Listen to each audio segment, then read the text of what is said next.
జగన్ స్థాపించిన జెండా కోసం, ఆ జెండా పట్టిన మీ అందరి కోసం బలిదానానికి కూడా సంసిద్ధమే, ఆత్మత్యాగానికి కూడా నేను పరిసిద్ధమే. నేనైతే మాత్రం బ్రతుకుతా ఉండేదే రెండు కారణాలతో బ్రతుకుతా ఉన్నా. అంటుంది నా మనస్సు, ప్రతీకారం అంటుంది నా మనస్సు, ఉడికిపోతా ఉంది రక్తం. ఆత్మత్యాగానికి కూడా నేను పరిసిద్ధమే. రాచమల్లి ఏది మాట్లాడినా బొడ్డు దగ్గర నుంచి, నాభి దగ్గర నుంచి వచ్చే మాటలే, నా హృదయపు అంతరంతరాల నుంచి వచ్చే మాటలేవి. వైఎస్ఆర్ కాంగ్రెస్ పార్టీ జెండా పట్టిన కార్యకర్త కోసం రాచమల్లు ఆస్తులు అమ్మడానికి కాదు, బలిదానానికి కూడా సంసిద్ధమే, ఆత్మత్యాగానికి కూడా నేను పరిసిద్ధమే.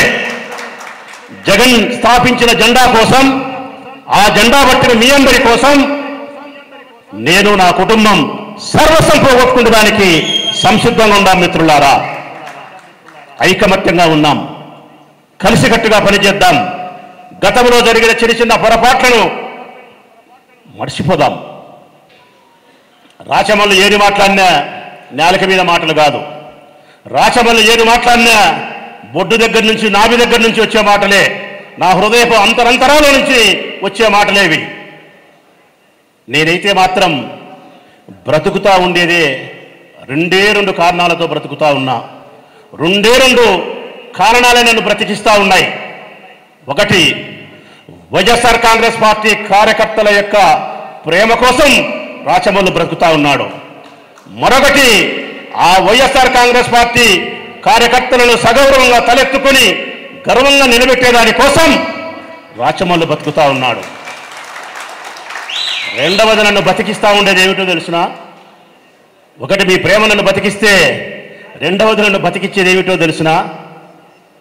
నా ప్రియమైన శత్రువులు తెలుగుదేశం పార్టీ వారు నన్ను బతికిస్తా ఉన్నారు. రెండవది, పగ అంటుంది నా మనస్సు, ప్రతీకారం అంటుంది నా మనస్సు. ఈ రాష్ట్రంలో వైఎస్ఆర్ కాంగ్రెస్ పార్టీ కార్యకర్తల నాయకుల పట్ల వాళ్ళు ప్రవర్తించే కక్ష సాధింపు చర్యలకు ఉడికిపోతా ఉంది రక్తం. పగతో, ప్రతీకారంతో నీ నవనాడులు సంతరించుకొని గట్టిగా పనిచేయి.